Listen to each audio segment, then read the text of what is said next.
My own brother told me I'd ruin the family photo, so I stayed home on his wedding day.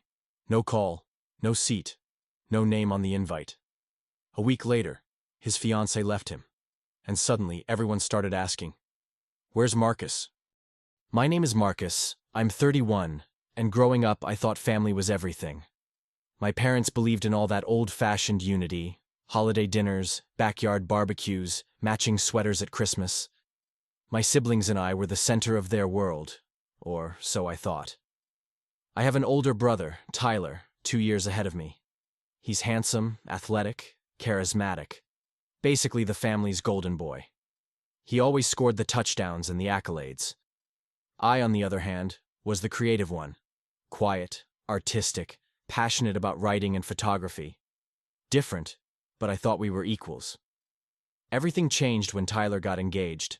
His fiancée, Emily, was perfect by all appearances. Smart, elegant, and sweet. Their engagement party was a big deal. They shared their first official family photo. Tyler, Emily, my parents, me. But I remember staring at Emily's forced smile.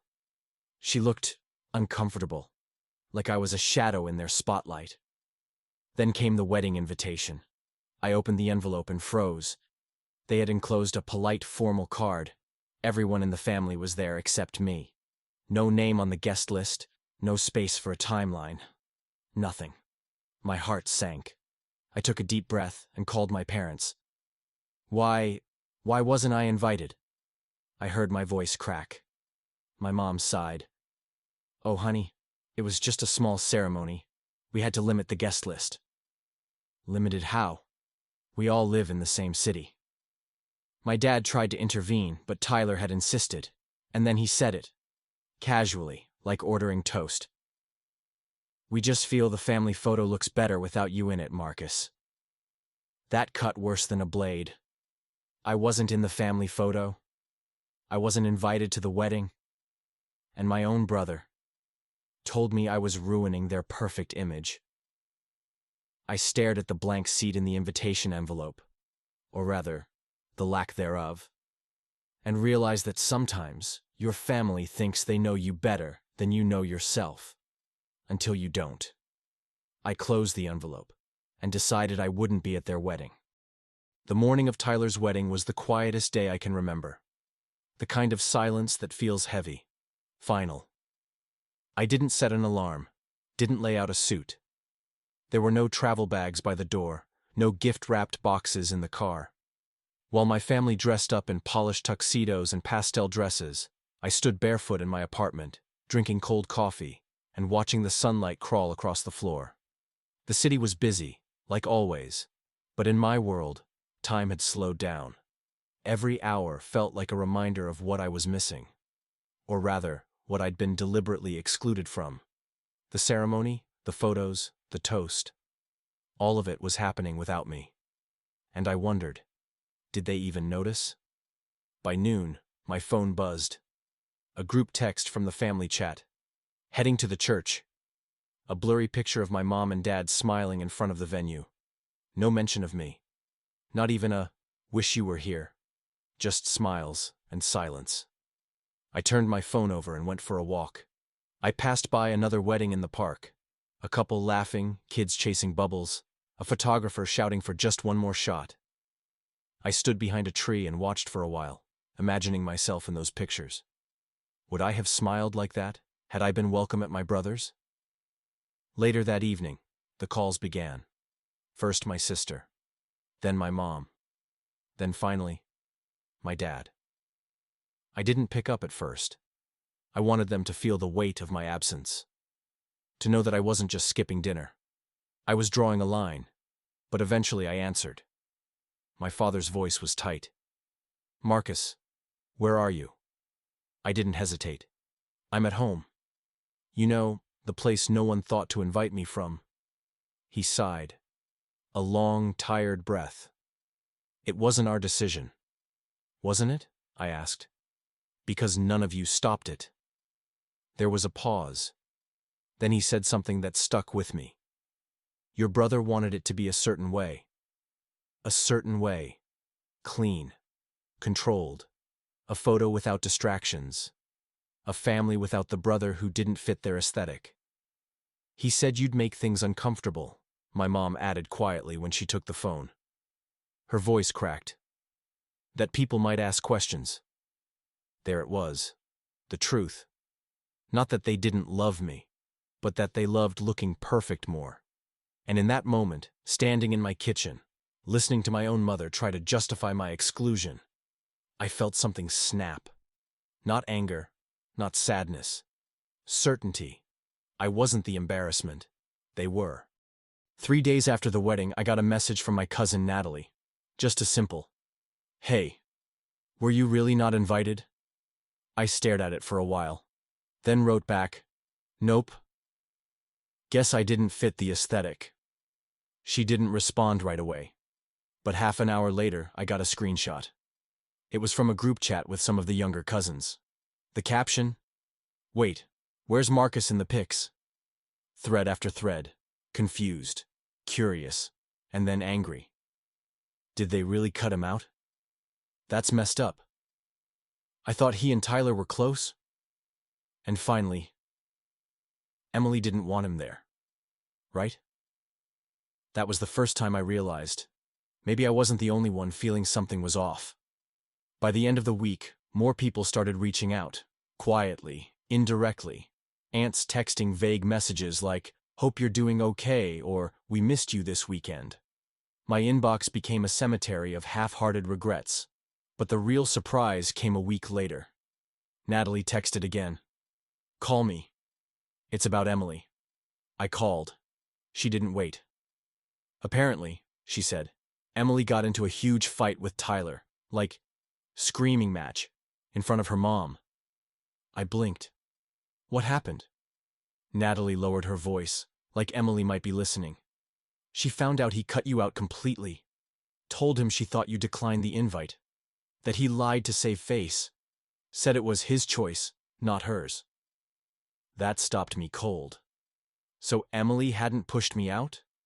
Tyler had. Worse, he had blamed her. To avoid confronting the fact that he alone decided I wasn't worthy of being in their picture-perfect day. According to Natalie, Emily was furious. Said he made her look cruel, that he used her as a shield. And apparently, that wasn't the first time Tyler had thrown someone under the bus to protect his own image. The mask was slipping, and now people were starting to notice. It's strange how one crack can turn into a collapse. After Emily's fight with Tyler, the dominoes started to fall, one after the other. At first, I heard things secondhand.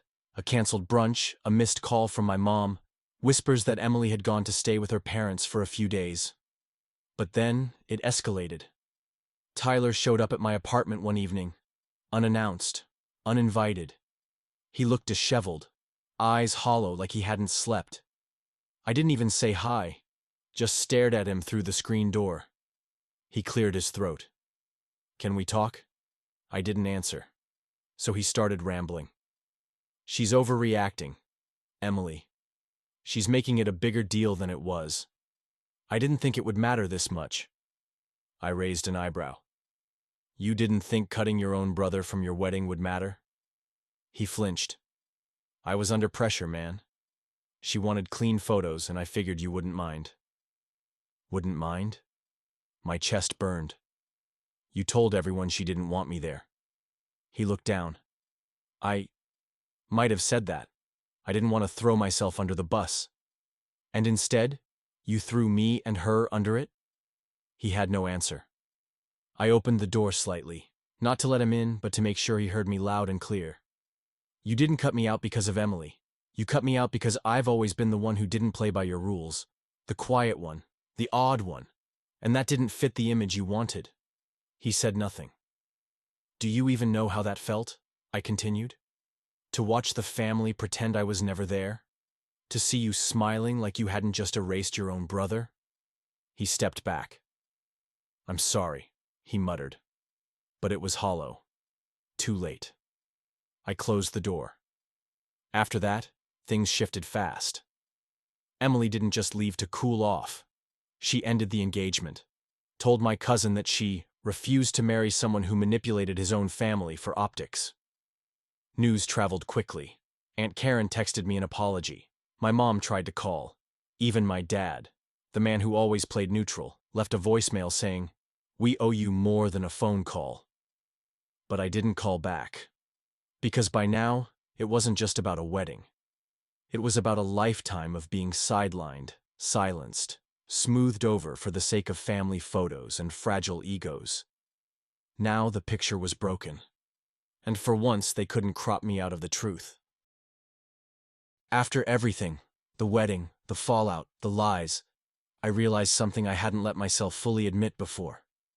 This wasn't the first time I'd been cropped out of my own family. It started small. Comments about my clothes, jokes about my weird hobbies, my art being nice, but not a real career. At every family dinner, I was background noise. The quiet one, the easy one to overlook. And I let it happen. I kept telling myself that love meant patience, that family meant sacrifice, that being the bigger person meant staying quiet. But silence doesn't heal. It corrodes. In the weeks after the engagement was called off, I started noticing how people treated me when they thought they weren't being watched. The sudden kindness. The overcompensating compliments. A few relatives even tried to rewrite history.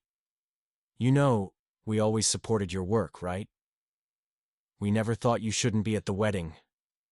We just didn't want to cause tension." Tension they helped create. I stopped nodding. I stopped smiling to smooth things over. I started calling things what they were. My mom cried on the phone one night. Said she regretted not speaking up. That she missed me. And I told her the truth. "You don't get to miss me now. You had every chance to stand beside me. And you chose silence." It wasn't spite. It was clarity. I wasn't cutting them off, but I wasn't shrinking myself anymore either. I set boundaries. No more attending events just to be included. No more pretending I felt okay when I didn't. No more watering myself down to fit in family group chats. I started showing up only when I felt safe, when I felt respected. And if that meant fewer invitations, so be it. I wasn't the broken one. I was the one who broke the cycle. You know what took me the longest to understand? That being excluded doesn't always mean you're the weak one. Sometimes, it means you're the one who makes others face what they don't want to see. I wasn't left out because I was a disappointment. I was left out because I didn't fit the narrative. Because I reminded them that love isn't always symmetrical, that not all success looks the same, that real families have flaws, and those flaws can't be photoshopped away. I used to think I had to fight for my place at the table, to prove I belonged. But now I know. The table was too small for someone like me. And maybe it wasn't built for me in the first place. So I built my own. It didn't happen overnight. I didn't just wake up healed. There were nights I wanted to scream. Days I replayed the moment I found that wedding invite. Or rather, the absence of it. There were moments I questioned if maybe I was too much. Too different, too distant, too inconvenient. But then I looked around, at the people who chose me, the friends who checked in, the strangers who read my stories and said, "This made me feel seen." And I realized, I'm not hard to love. I was just standing in front of people who didn't know how, and I don't hate them for it. I just don't bend for them anymore. I see my worth now, not as a reflection in their eyes, but as a fire in my own. So if you've ever been left out, forgotten, or made to feel like your presence ruins the picture, let me tell you, you don't need their frame to be complete. Build your own. And maybe, just maybe, the family you build from scratch will see you more clearly than the one that looked right through you. Now let me ask you, what would you do if the people you loved treated you like the flaw in their perfect photo?